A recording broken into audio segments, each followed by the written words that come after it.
আসসালামু আলাইকুম এইচএসসি 25 ব্যাচের শিক্ষার্থীরা কেমন আছো তোমরা?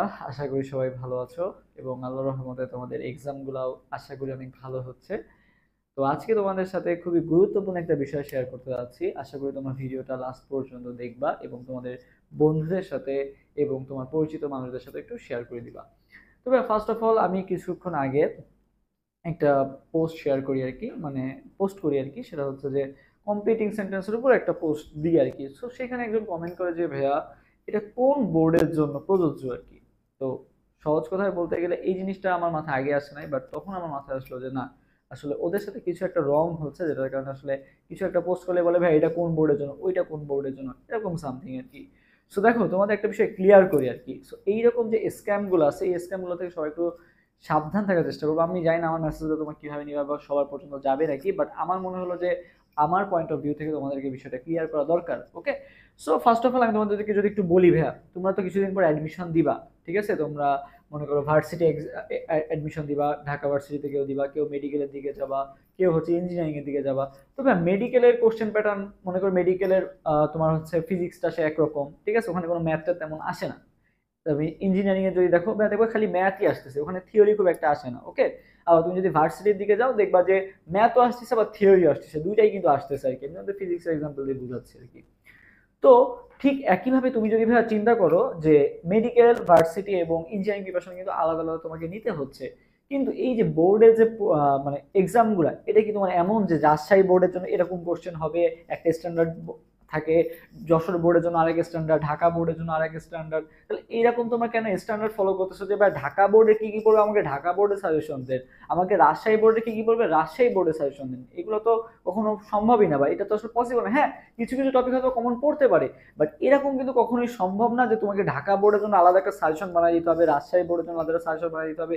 কেন ভাই? তুমিও যেভাবে পড়তেছো, একটা যশোর বোর্ডে ছিল সেভাবে পড়তেছে। সো ইম্পর্টেন্ট টপিক তোমার জন্য যেটা, ঢাকা বোর্ডে যে পড়তেছে তার জন্য সেটা, চট্টগ্রাম বোর্ডে যে পড়তেছে তার জন্য সেটা। সো এমন তো না যে তোমার মনে করো যে রাদারফোর্ডের বোর্ড, রাদারফোর্ডের পরমাণু মডেল, বোর্ডের পরমাণু মডেল মনে করো এটা ইম্পর্টেন্ট, ঠিক আছে? তো এটা কি শুধুমাত্র কি তোমার বোর্ডের জন্য ইম্পর্টেন্ট? এটা যদি ইম্পর্টেন্ট হয় সকল বোর্ডের জন্য ইম্পর্টেন্ট। আর যদি মনে করো ইম্পর্টেন্ট না হয় তাহলে কোনো বোর্ডের জন্য ইম্পর্টেন্ট না। এটা কিভাবে সম্ভব যে এই প্যারাগ্রাফগুলো এই বোর্ডের জন্য, ওই প্যারাগ্রাফগুলো ওই বোর্ডের জন্য ইম্পর্টেন্ট? এটা কি কখনো সম্ভব?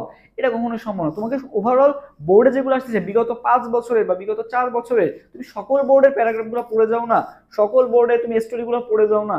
তুমি কেন আর কি যে এই বোর্ডের জন্য কোনটা ইম্পর্টেন্ট, ওই বোর্ডের জন্য কেন? বোর্ড ওয়াইজ তো এটা তো আর ভার্সিটি না যে এই ভার্সিটির জন্য এইরকম প্রশ্ন হবে, ওই ভার্সিটির জন্য ওইরকম প্রশ্ন হবে, বা মেডিকেলে এরকম, ইঞ্জিনিয়ারিং এরকম তো বিষয়টা না। এই বিষয়টা তো পুরাপুরি দেখা গেছে যে ওভারঅল কোশ্চেন করা হয়, ঠিক আছে? সো তোমরা কেন আর কি বোর্ড ওয়াইজ সাজেশনে যাচ্ছ? এটা আসলে আমার মনে হয় যে না, এটা তোমার একটা ভুল ডিসিশন। তো এদিকে না যাও, তোমরা চেষ্টা করো যে ভাইয়া ইম্পর্টেন্ট যে টপিকগুলো আছে যেটা সকল বোর্ডে আসতেছে তুমি একটু পড়ে যাও না। হ্যাঁ, যদি মনে করো হ্যাঁ যশোর বোর্ডের কোশ্চেন একটু হার্ড হয় বা রাজশাহী বোর্ডের কোশ্চেন একটু হার্ড হয়, সো তোমাকে একটু বেশি পড়তে হবে বা একটু এক্সট্রা টপিকগুলো পড়তে হবে। আমি যেহেতু যশোর বোর্ডে ছিলাম, আমি তো জানি যে যশোর বোর্ডের কোশ্চেন হ্যাঁ স্বাভাবিক একটু টাফ হয়। সো এই জন্য যে তুমি যে অন্যান্য বোর্ডের কোশ্চেন পড়বো না এমনটা তো না। তোমরা অনেকেই চিন্তা করো যে ভাইয়া তাহলে আমি যশোর বোর্ডের জন্য খালি এই টপিকগুলোই পড়বো, ঢাকা বোর্ডের জন্য এই টপিকগুলো পড়বো, এইভাবে তো পড়লে হবে না। তোমাকে চেষ্টা করতে হবে সকল বোর্ডের প্রশ্ন তুমি সলভ করে যাবা, মিনিমাম 4 থেকে 5 বছরের কোশ্চেন একটু দেখে যাও, টেস্ট পেপার যেগুলো আছে সবগুলোই সলভ করে যাবা। সো এই যে মেসেজটা দিলাম, এই মেসেজটা একটু ফলো করার চেষ্টা করো। এবং আমার কথাগুলো যারা শুনবা, আশা করি এখানে কোনো তোমাদের ক্ষতি নাই, ইনশাল্লাহ ভালো কিছুই করতে পারবা। আর যাদের মনে হয় না ভাইয়া আমি খালি বোর্ডের গুলোই পড়বো, ওকে, তোমার ফুল ফ্রিডম আছে, তোমার যেটা ভালো মনে হয় সেটা করতে পারো। বাট আমার মতে আর কি এই যে সকল স্ক্যাম আছে, এই সকল স্ক্যাম থেকে একটু দূরে থাকার চেষ্টা করবা, কারণ এগুলো আসলে আলটিমেটলি তোমাকে সাকসেস এনে দিবে না। পড়ার কোনো বিকল্প নাই, ওই সাজেশন ভিত্তিক পড়া বাদ দাও।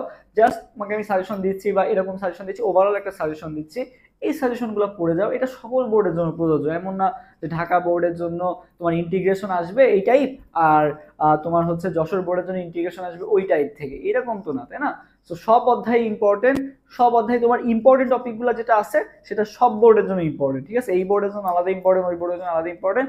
এই সকল স্ক্যাম বা এই সকল তোমার হচ্ছে যে সকল তোমাদের চাহিদা আছে বা যে সকল জিনিস তোমার চাচ্ছ যে ভাই এই বোর্ডে সাজেশন দেন, ওই বোর্ডে সাজেশন দেন, এইগুলো আসলে ভাই কোনো কথা না।